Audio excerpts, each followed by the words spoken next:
What kind of person claims your home as their own, marching in with a clipboard and a sneer, demanding you vacate your own dock? The sun was barely up, casting a golden haze over the marina. When they arrived, 3 figures in press khakis, their HOA badges glinting like cheap metals. They didn't knock. They didn't call. They just stormed onto my pier, their footsteps clattering on the weathered wood, shouting about violations and ownership rights. I stood there, coffee mug in hand, watching them wave their papers, their voices sharp as the gulls overhead. They thought they had me cornered, that I was some squatter in their pristine harbor. They had no idea I owned every inch of this marina, every dock, every buoy, every rustic cleat. My name was on the deeds, buried in records they'd never bothered to check. This wasn't just my home, it was my empire, built from years of sweat and secrets. And they were about to learn that the hard way. The morning air carried the tang of salt and diesel, the harbor alive with the creak of boats and the lap of waves against pilings.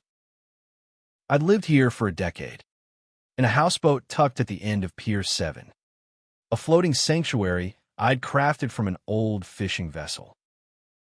It wasn't much to look at, peeling paint, a deck worn smooth by storms, but it was mine, down to the last barnacle. The HOA, led by a woman named Karen Whitlock, didn't see it that way. She stood at the forefront, her blonde bob as rigid as her posture, her eyes scanning my home like it was a blight on her perfect waterfront.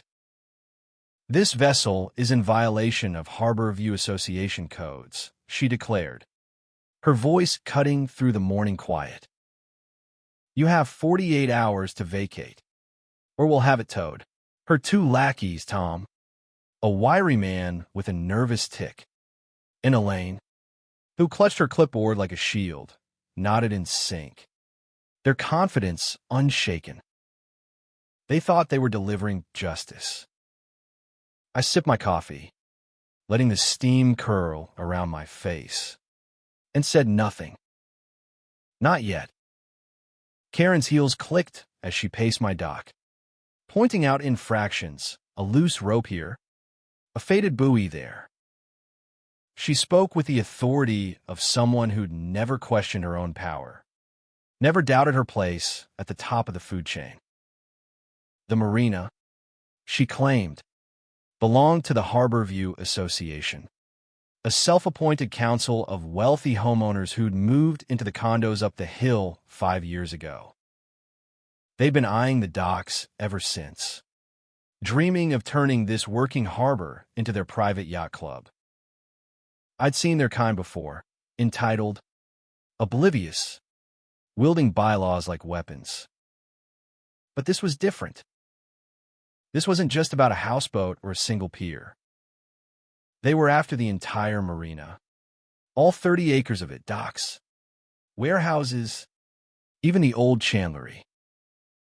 They thought they could claim it with a few signatures and a lawyer on speed dial. They didn't know I'd bought it all, piece by piece, over years of quiet deals and late-night handshakes. I set my mug down on the deck, the ceramic clinking softly against the wood. "You're sure about this?" I asked, my voice calm, almost lazy. Karen stopped pacing, her eyes narrowing. "We've done our due diligence," she snapped. "The association has clear title to this harbor." "You're trespassing," I nodded, letting her words hang in the air. Due diligence. The phrase was almost funny. They hadn't done any. If they had, they'd know about the land trust I'd set up, the deeds filed under my LLC, the paper trail that made me the sole owner of Harbor View Marina. I'd bought it from Old Man Callahan when he retired, after his kids abandoned the place for city jobs. I'd paid off his debts, fixed the docks, kept the fishermen employed. This marina wasn't just a business. It was a community, a lifeline for people the HOA would never understand. And now, these outsiders thought they could waltz in and take it. I leaned against the railing. It would cool under my palms. "You've got 48 hours to prove it," I said. Karen's face tightened, but she didn't back down. "We don't need to prove anything to you," she said. "You'll be hearing from our lawyer." She turned on her heel, her minions scrambling to keep up, their footsteps fading as they marched back to shore. I watched them go, the harbor quiet again except for the gulls and the distant hum of a boat engine. They thought they'd won round one. They didn't know the fight hadn't even started. By noon, the marina was buzzing, not with boats, but with whispers. The fishermen had heard about the HOA's visit, and they weren't happy. Old Pete, who'd been hauling crab traps since before I was born, cornered me at the bait shop. "They can't take your boat, Lena," he said, his hand stained with engine grease. "This place is yours." "We all know it," I smiled, touched by his loyalty, but I didn't correct him. They didn't need to know I owned the whole marina, not yet. Let the HOA think they were dealing with a lone houseboat owner, some stubborn woman they could bully into submission. It would make their downfall sweeter. That night, I pulled out the files from my safe, deeds, contracts, tax records, all stamped and notarized. I hadn't looked at them in years, but they were all there, every page a testament to the years I'd spent building this place. Callahan had warned me about people like the HOA folks who saw the harbor as a status symbol, not a way of life. "They'll come for it," he'd said, his voice rough with age. "Guard it with everything you've got." I'd taken his advice to heart, keeping my ownership quiet, letting the marina run as it always had. But now, the fight was here, and I was ready. The next morning, I found a notice taped to my door, a formal eviction letter, signed by Karen Whitlock, president of the Harborview Association. It cited bylaws I'd never heard of, claiming the marina was under their jurisdiction. I read it twice, not because I was worried, but because I wanted to memorize every word. They were so sure of themselves, so certain they could erase me with a piece of paper. I folded the letter and tucked it into my pocket. They wanted a war? I'd give them one. The harbor was calm the next day, but the tension hung thick as fog. I spent the morning on my houseboat, sorting through my files, preparing for what was coming. The HOA wouldn't stop at notices.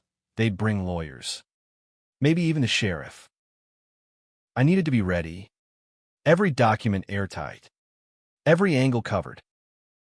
By noon, I was at the chandlery, meeting with Rosa, my accountant, and the closest thing I had to a confidant.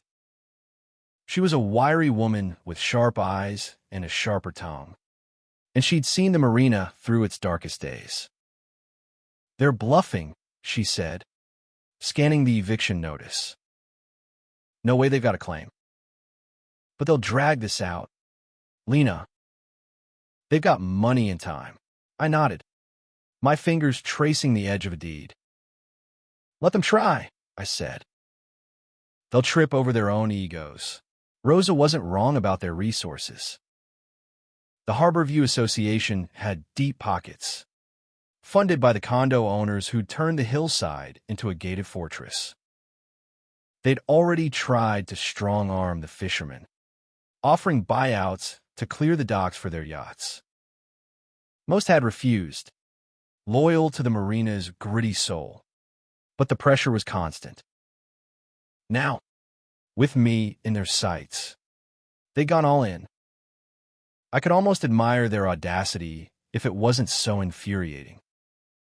They didn't know the harbor's history, didn't care about the families who'd fished these waters for generations. To them, it was just real estate, a trophy to flaunt at their next cocktail party. By afternoon, word of the HOA's move had spread. A small crowd gathered at the bait shop, fishermen, dockhands, even a few retirees who lived on their sailboats. They weren't just angry, they were scared. The marina was their home, their livelihood. If the HOA won, they'd all be out, replaced by polished boats and polished people. I stood on a crate, addressing them as the sun dipped low, painting the water orange. They think they can take this place, I said, my voice steady. But they don't know who they're dealing with. This marina is ours, and we're not going anywhere. The crowd cheered, their faces lit with defiance. But I saw the worry in their eyes. They were counting on me, and I couldn't let them down. That evening, I got a call from an old friend, Marcus, a lawyer who'd helped me with the marina's paperwork years ago. He'd heard about the HOA's stunt and offered to dig into their claims. They're citing a 1980s land grant, he said, his voice crackling over the line. Says the harbor belongs to the original homeowners association. It's shaky, Lena, but they'll use it to tie you up in court. I thanked him and hung up, my mind racing. A land grant, that was their play. It was flimsy, but it could stall me for months, maybe years. I needed to hit back, and fast. The twist came that night, unexpected and sharp. I was locking up the houseboat when I saw a figure on the dock, half hidden in the shadows. It was Tom, the nervous HOA lackey, his hands shoved deep in his pockets. I need to talk to you, he whispered, glancing over his shoulder like a man expecting to be caught. I raised an eyebrow, but let him aboard. He was shaking, his words tumbling out in a rush. Karen's not telling you everything, he said. She's got a developer lined up. They're planning to raise the marina, build condos right on the water. The HOA's just a front. My stomach twisted. Condos? This wasn't just about control. It was about destruction. They wanted to erase the marina. Erase us. Tom's eyes darted to the door. If she finds out I told you, I'm done, he said. But I've got family here. I can't let her do this. I nodded, my mind already spinning with plans. Tom was a crack in their armor, and I'd use it. The next day, I met Marcus at a diner in town, handing him Tom's intel. He whistled low, flipping through his notes. A developer changes everything, he said. If we can prove collusion, their whole case falls apart. I leaned back, the vinyl booth creaking under me. Then let's prove it, I said. Marcus grinned, his eyes glinting with the thrill of a fight. We spent hours strategizing, mapping out their weaknesses. The HOA's land grant was a relic, predating my ownership by decades. It might have held water once, but I had the deeds, the tax records, the trust. They'd built their case on sand, and I was the tide coming in. By evening, I was back at the marina, the air thick with the scent of low tide. The fishermen were rallying, organizing shifts to guard the docks in case the HOA tried anything drastic. Pete handed me a beer, his grin fierce. We've got your back, Lena, he said. I clinked my bottle against his, the glass cold against my fingers. Good, I said. Because we're about to make some waves. The confrontation came sooner than I expected. At dawn, A sheriff's deputy pulled up to the marina, his cruiser glinting under the early light. Karen was with him, her face smug, flanked by Elaine and a man in a suit, their lawyer, no doubt. They marched onto Pier 7, the deputy's boots heavy on the dock, and I knew this was their big move. They weren't here to talk. They were here to escalate. I stepped out of my houseboat, my deeds tucked under my arm, my heart steady despite the adrenaline. The marina was quiet, the fishermen watching from their boats, their faces hard with resolve. This was the moment everything hinged on. Karen spoke first, her voice loud enough to carry across the water. "Lena Carter, you've been served with an immediate eviction order," she said, holding out a thick envelope. The deputy shifted uncomfortably, his eyes flicking to me. He didn't look convinced, but he was here to do his job. I took the envelope, my fingers brushing the crisp paper, and opened it right there, skimming the legalese. It was bold, claiming eminent domain. Of all things, as if the marina were a public hazard. I almost laughed. "You're calling my home a threat to the community?" I asked, my voice calm but edged with steel. Karen's smile didn't waver. "The harbor's mismanaged. Unsafe," she said. "We're protecting the public interest." The lawyer, a slick man named Grayson, stepped forward, his tie too tight for the coastal air. "The Harbor View Association has a legal mandate to oversee this property," he said. "Your presence here is obstructing progress." Progress. The word stung, not because it was true, but because it was their excuse to erase everything I'd built. I held up the deeds, the paper catching the morning light. "You're standing on my property," I said. "Every dock, every piling, every inch of this marina belongs to me. I've got the paperwork to prove it." Karen's smile faltered, just for a second, but Grayson didn't blink. "Those documents are irrelevant," he said. "The association's claim predates your alleged ownership." The deputy looked between us, his hand resting on his belt. "Ma'am," he said to me, "I'm going to need you to come with me until this is sorted." The fishermen stirred, their voices rising in protest, but I held up a hand to silence them. This wasn't the time for a brawl. I needed to play their game, for now. "Fine," I said, stepping forward. "But you're making a mistake." As the deputy led me to his cruiser, I caught Tom's eye in the crowd. He was pale, his hands clenched, but he gave me a slight nod. He was still with me. At the station, I sat across from the deputy, a tired man named Harris who clearly didn't want to be here. I laid out my deeds, my tax records, the trust documents, everything Marcus had helped me organize. Harris rubbed his temples, scanning the pages. "This looks legit," he said finally. "Why didn't you show this sooner?" I leaned back in a chair, the metal cold against my back. "I tried," I said. They didn't listen. Harris sighed, picking up the phone to call the county clerk. Within an hour, Marcus arrived, his briefcase stuffed with more evidence. By noon, the clerk had confirmed my ownership, and Harris was drafting an apology to me. The HOA's claim was unraveling, but I wasn't done. That afternoon, I was back at the marina, free but furious. The fishermen greeted me like a hero, but I waved them off. This wasn't over. Karen and her crew were still out there, plotting their next move. I called a meeting at the chandlery, the room packed with every tenant in the marina.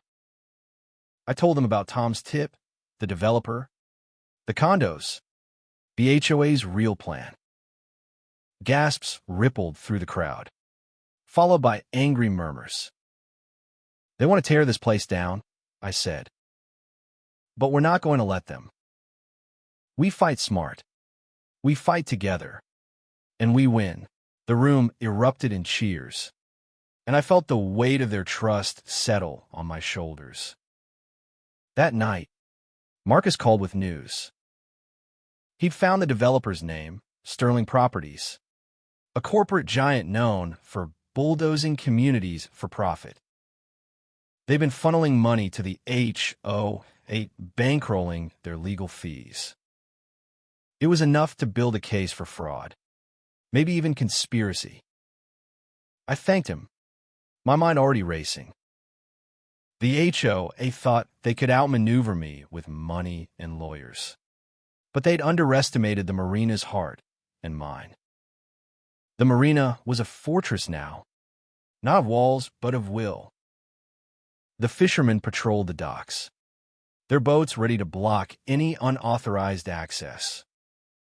Rosa had set up a war room in the chandlery, her laptop humming as she dug into Sterling Properties financials.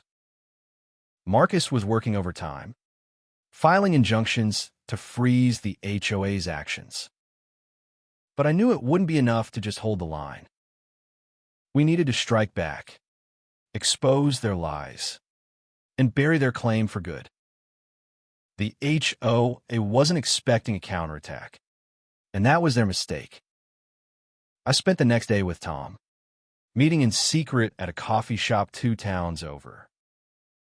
He was a wreck, his eyes bloodshot, his fingers tapping nervously on the table.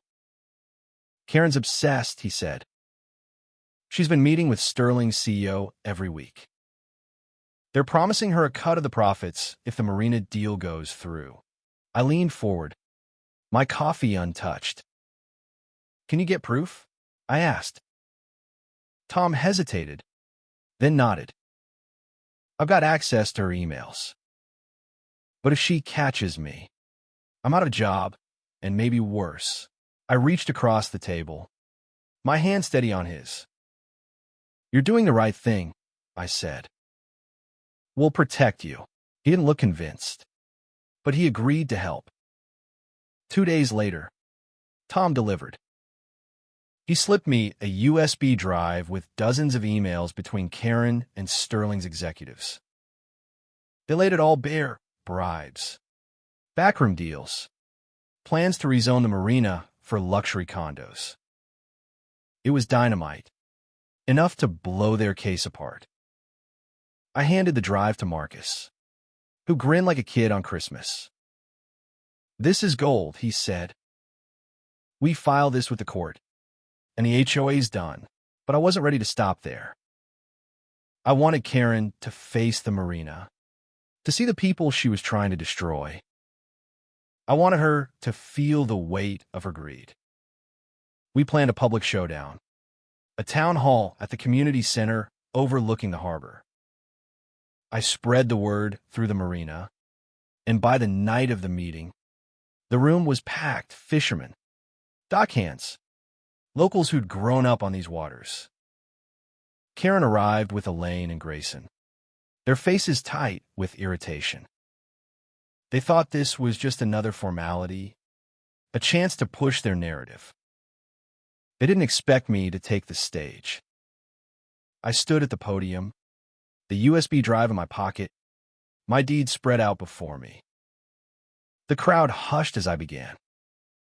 The Harborview Association claims this marina, I said, my voice carrying to the back of the room. They say it's theirs. There were trespassers. But I'm here to tell you the truth. I own this marina, every dock, every boat, every inch of this harbor. And I got the proof. I held up the deeds, the crowd erupting in cheers. Karen's face went pale, her hands gripping her chair. I didn't stop.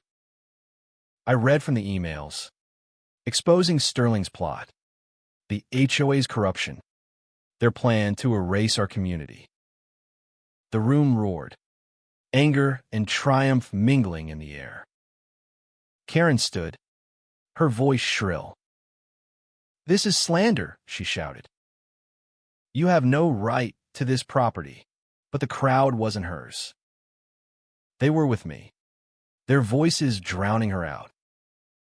Grayson tried to intervene, citing legal technicalities, but Marcus was ready, handing out copies of the deeds and emails to the press in the back. The deputy, Harris, was there too, his arms crossed, his face grim. He'd seen the evidence, and he wasn't on Karen's side anymore. The meeting was chaos, but it was our chaos. The Marina's people stood together, their voices a tidal wave. Karen and her crew left in a hurry, their lawyer muttering about appeals. But I knew we'd won this round. The truth was out, and the town was behind us. The victory was sweet, but it was fragile.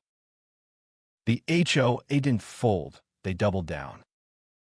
The next week, Sterling Properties filed a lawsuit, claiming I'd forged my deeds.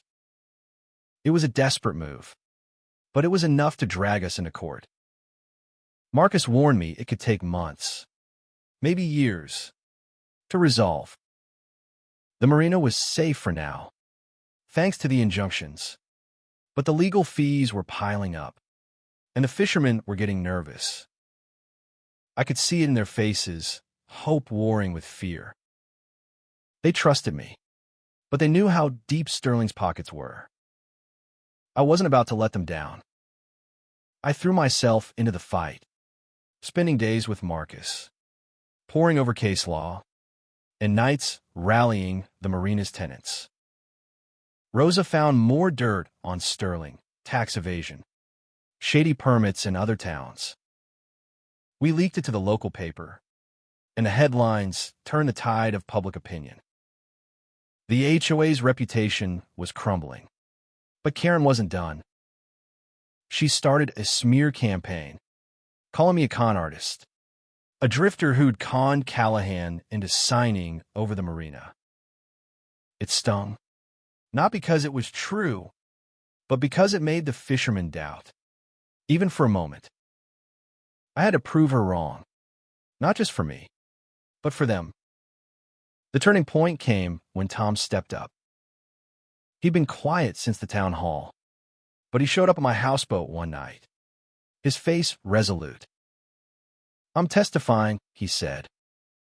"I'll tell the court everything, Karen's deals, Sterling's bribes, all of it."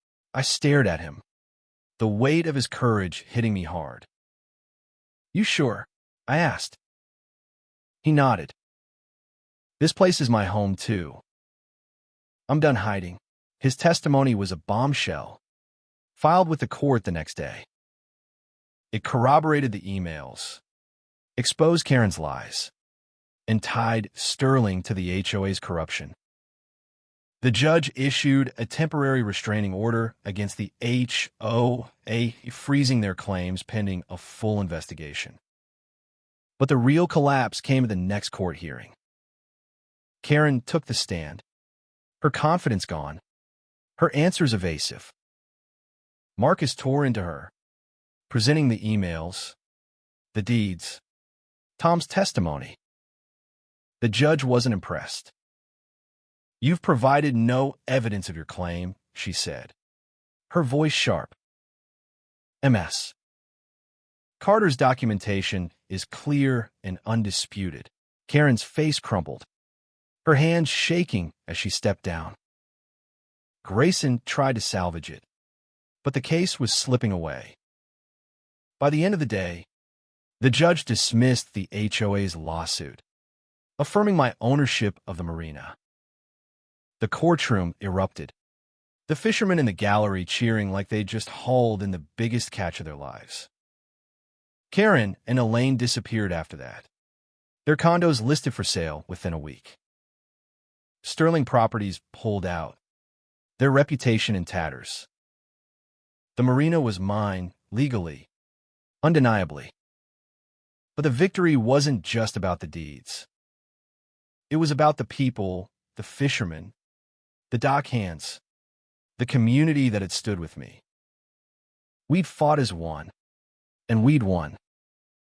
The marina came alive again, not just with boats and fish, but with hope. The docks bustled with activity, nets being mended, engines repaired, laughter echoing over the water. I walked the piers every morning, my coffee mug in hand, feeling the weight of the fight lift with each step. The fishermen greeted me with nods and smiles, their trust hard-earned and fiercely kept.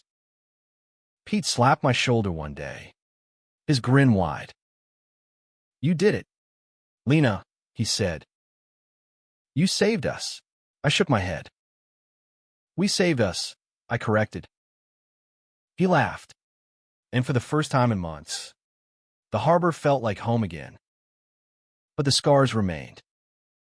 The legal battle had drained my savings, and the marina needed repairs, storm damage, worn docks, a chandlery that was barely holding together. I could have sold it, taken the money and run, but that wasn't me. This place was more than property. It was a legacy, a promise to the people who'd built their lives here. I met with Rosa and Marcus, sketching out a plan to rebuild. We'd crowdfund, apply for grants, maybe even host a festival to draw in tourists. The marina had survived the HOA. It could survive anything. One evening, as the sun sank below the horizon, painting the sky in shades of fire, I stood on my houseboat's deck, watching the harbor settle into dusk. A group of kids played on the dock, their laughter mingling with the gulls' cries. Old Pete was teaching a teenager how to tie a proper knot, his hands steady despite their age. Rosa waved from the chandlery, her laptop glowing as she worked late. This was what we'd fought for, not just a place, but a way of life. The HOA had come for our harbor, but they'd underestimated us. They didn't know the strength of a community bound by salt and sweat, by shared dreams and stubborn hearts. I thought about Tom, who'd risked everything to tell the truth. He'd moved to a new town, starting over with his family, but he called sometimes, checking in on the marina. I thought about Callahan, whose trust in me had made this possible. And I thought about Karen, whose greed had blinded her to the people she'd tried to erase. The marina was still here, still ours, because we'd refused to let it go. The fight had changed me, too. I wasn't just the woman on the houseboat anymore, the quiet owner who kept to herself. I was Lena Carter, the one who'd stood up to the HOA, who'd rallied a community, who'd held the line when everything was at stake. The marina wasn't just my home, it was my proof that some things are worth fighting for, no matter the cost. I looked out at the water, the boats bobbing gently, their lights flickering like stars. This was my harbor, our harbor, and it would stay that way. As winter approached, we held the festival, a celebration of the marina, of our victory, of the life we'd preserved. The docks were strung with lights, the air filled with the smell of grilled fish and the sound of live music. People came from all over, not just locals, but tourists, drawn by the story of the little marina that beat the big shots. We raised enough to fix the docks, to shore up the chandlery, to keep the dream alive. I stood on Pier 7, watching the crowd, my heart full. This was what it meant to belong, to fight, to win. The harbor would always be here, its tides rising and falling, its people enduring. And I'd be here, too, on my houseboat, guarding it with everything I had. The HOA had come from my harbor, but they didn't know who they were dealing with. They didn't know I was the storm.